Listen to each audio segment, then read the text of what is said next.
Assalamualaikum warahmatullahi wabarakatuh. Halo teman-teman semuanya, berjumpa kembali dengan saya. Tentunya di pembahasan terkait dengan bukti dukung untuk tugas-tugas tambahan di PMM. Pada kesempatan kali ini saya akan membahas tentang tugas tambahan untuk kepala perpustakaan, yang mana di sini dasar hukumnya adalah Permendikbud nomor 15 tahun 2018. Jadi di sini untuk tugas tambahan sendiri, di sini perlu diketahui guru dapat memilih lebih dari satu tugas tambahan berdasarkan surat keputusan atau surat tugas yang telah diberikan. Kalau saran saya di sini sesuaikan saja dengan tugas tambahan teman-teman di sekolah. Jika memang hanya satu, ya cantumkan satu saja. Kalau memang dua, ya tidak apa-apa, dicantumkan dua juga tidak apa-apa. Kemudian dokumen yang diunggah berupa surat tugas atau surat keputusan beserta dengan surat laporan tugas pelaksanaan dalam satu file dalam format PDF, ya, dokumen PDF. Kemudian jika tugas yang diberikan kepada Anda tidak termasuk dalam tugas tambahan di sini, maka Anda dapat melewati pengisian tugas tambahan dan lanjut ke halaman berikutnya. Nah, jika teman-teman memang tidak ada tugas tambahan, boleh di skip saja ya untuk kemarin di perencanaan. Nah, yang akan kita bahas sekarang adalah tentang tugas tambahan, yaitu kepala perpustakaan. Nah, yang mana di sini saya sudah ada contoh laporan untuk kepala perpustakaan milik SMP Negeri 5 Palangga, ya. Di sini teman-teman bisa lihat di sini ada 28 halaman. Nah, di sini ini merupakan halaman depan, yaitu cover depan. Kemudian halaman kedua ada pendahuluan, ya, pendahuluan. Ada latar belakang, kemudian ada profil perpustakaan, yang mana di sana menyangkut juga nama perpustakaan, kemudian kepala perpustakaan, definisinya, kemudian visi misi, kemudian koleksi buku, ya. Di sini juga ada dicantumkan. Kita bahas dari yang pertama, yaitu nama perpustakaannya. Di sini perpustakaan misalkan ya disesuaikan dengan nama sekolah teman-teman, ya. Juga nama perpustakaan di sekolah teman-teman maksudnya. Di sini contohnya, perpustakaan SMP ini dikenal sebagai halaman hikmah yang bertujuan menjadi pusat pengetahuan yang dinamis dan mendukung pembelajaran siswa. Kemudian kepala perpustakaan adalah seorang profesional berpengalaman dalam bidang perpustakaan dan literasi. Beliau bertanggung jawab atas manajemen keseluruhan perpustakaan dan memimpin inisiatif untuk meningkatkan kualitas layanan. Kemudian ada visi misi. Nah, untuk visi menjadi perpustakaan yang inspiratif, membuka peluang pembelajaran dan meningkatkan minat baca siswa. Kemudian ada misi, memberikan akses ke berbagai sumber daya pendidikan, mempromosikan literasi dan menjadi pusat informasi yang inovatif.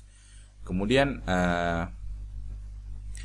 ada koleksi buku, ya. Koleksi di sini perpustakaan SMP ini memiliki koleksi buku yang beragam dan relevan dengan kurikulum sekolah. Koleksi mencakup buku teks, referensi, fiksi dan non-fiksi untuk memenuhi kebutuhan belajar dan hobi siswa, ya.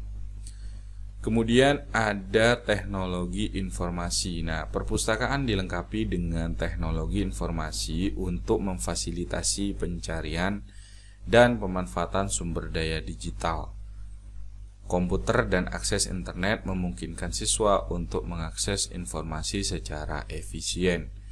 Kemudian ada juga program literasi, ya. Program literasi, kemudian kerjasama dengan guru dan staf, kemudian fasilitas dan ruang baca, juga program pengembangan koleksi, juga partisipasi komunitas. Nah, di sini perpustakaan aktif mengundang partisipasi komunitas termasuk orang tua siswa untuk turut serta dalam acara literasi dan mendukung pengembangan perpustakaan sebagai sumber daya pendidikan yang bersifat inklusif tentunya.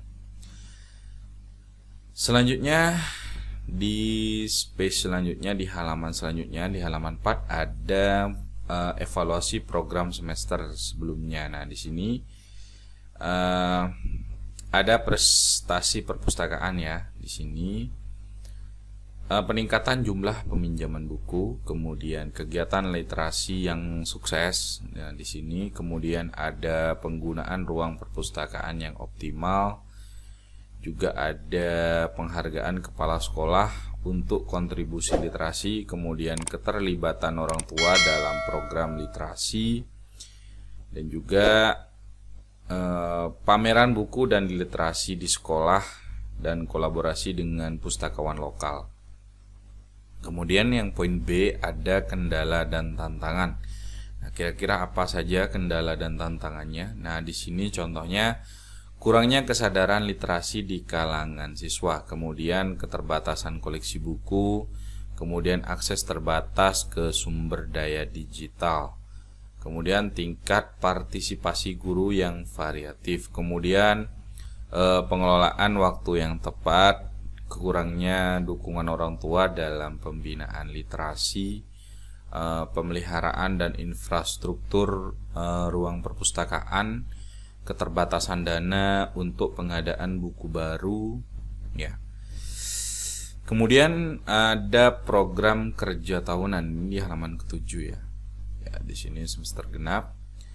Yang pertama, yang poin A adalah peningkatan literasi siswa. Nah, ada tujuan programnya, yaitu meningkatkan minat baca siswa untuk kemampuan literasi mereka. Kemudian memperkenalkan siswa pada berbagai genre literatur dan penulisan terkemuka. Kemudian keterampilan pemahaman bacaan dan analisis kritis.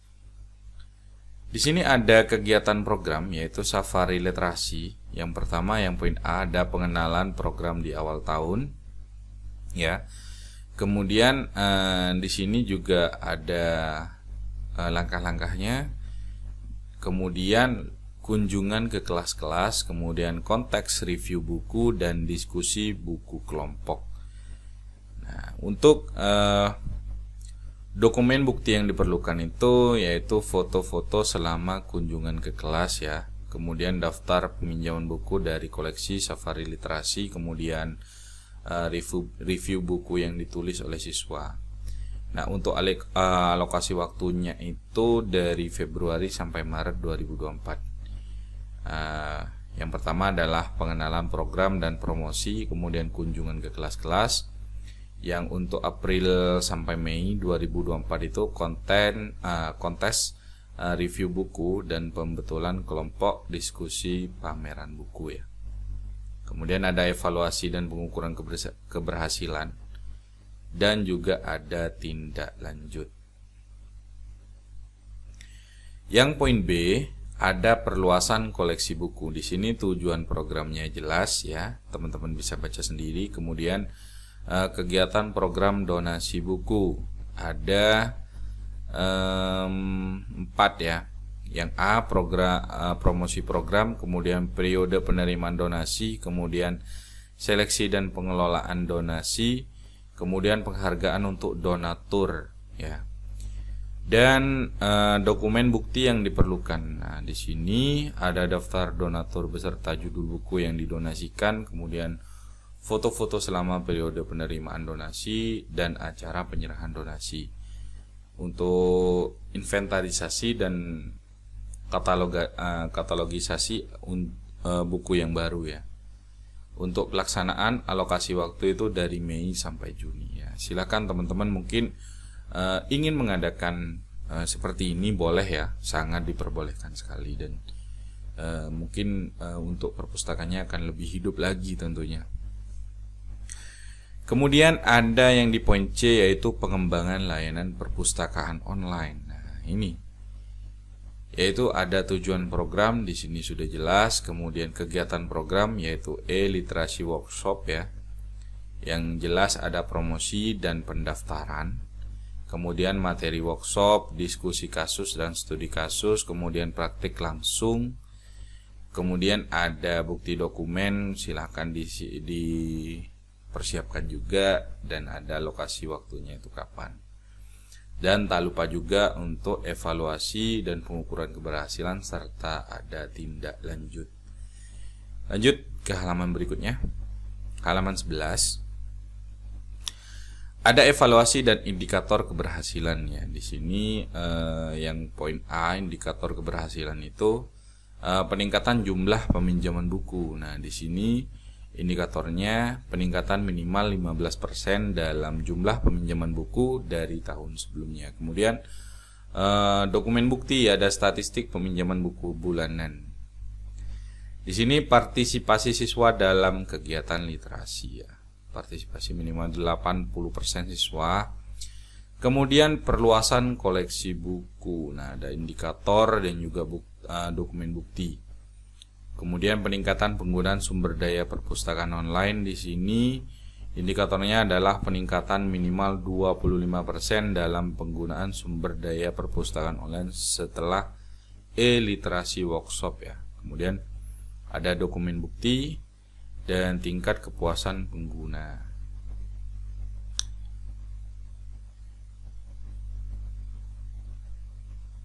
Nah, yang poin B ada metode evaluasi. Ya, mungkin teman-teman yang lagi menyusun atau membuat laporan untuk tugas tambahan ini, tentunya teman-teman membutuhkan referensi ya. Nah, ini merupakan referensi buat teman-teman.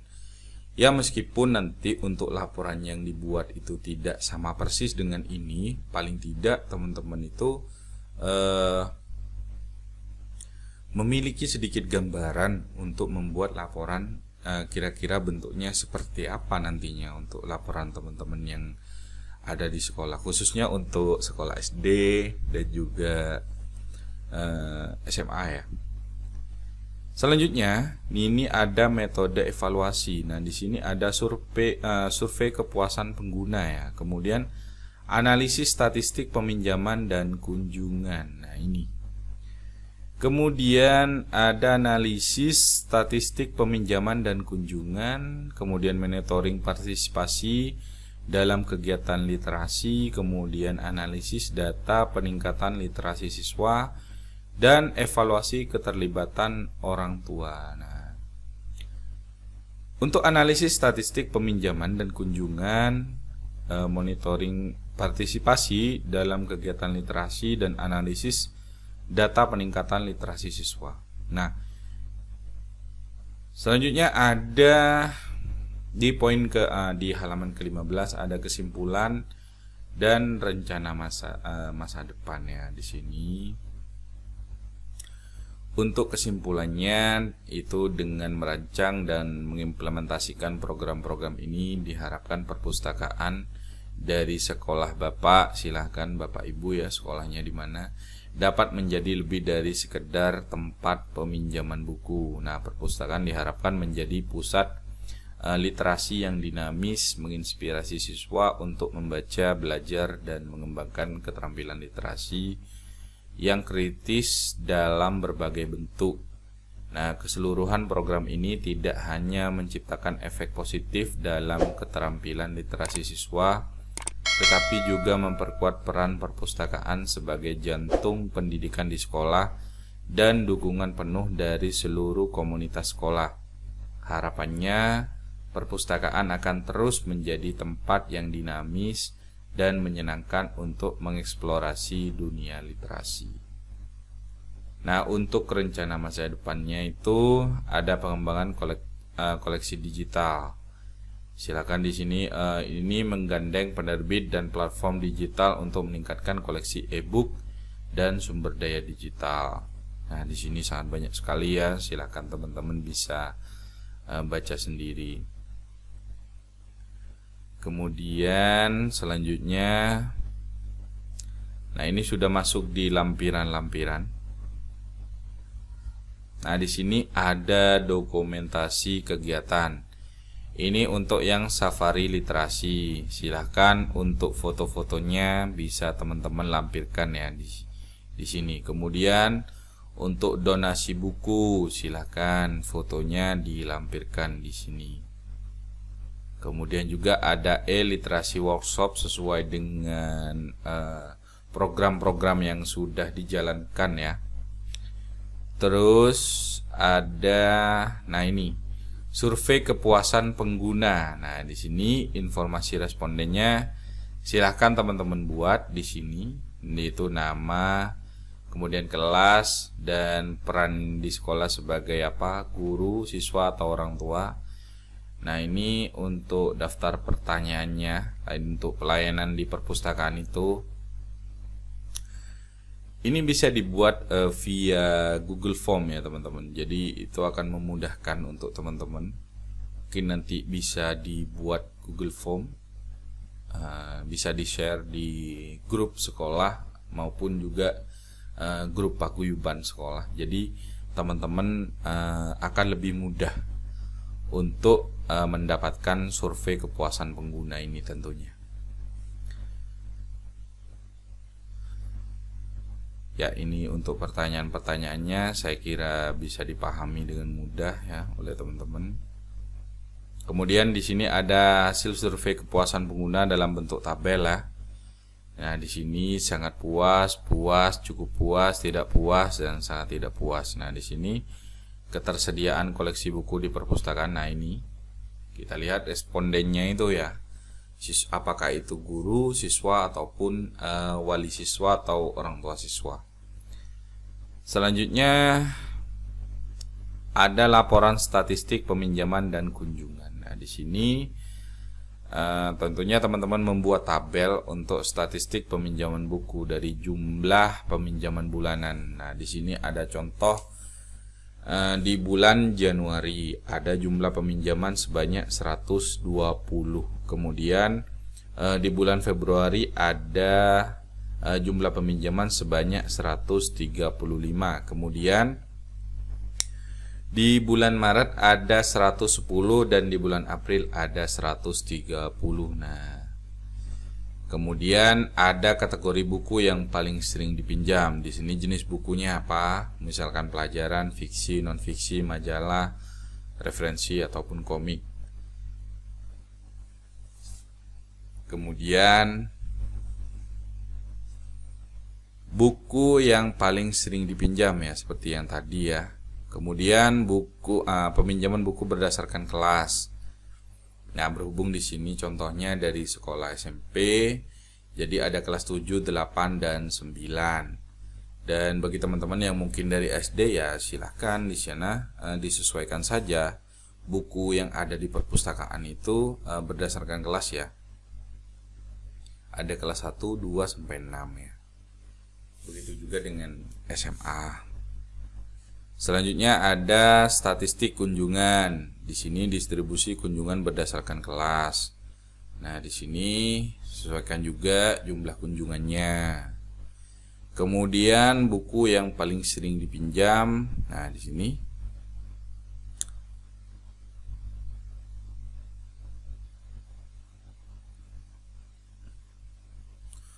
baik teman-teman, mungkin hanya itu saja ya. Nah, ini untuk laporannya ini tentunya teman-teman jadi satu dengan surat tugas untuk menjadi kepala perpustakaan tentunya. Jadi tugas tambahannya itu untuk surat tugas bisa diminta melalui kepala sekolah karena di sana ada arsip untuk surat tugas ya. Di sana bisa teman-teman lihat surat tugas teman-teman bisa dipersiapkan, di-scan dan dijadikan satu dengan laporan kepala perpustakaannya ini. Jadi satu nanti jadi bukti dukung di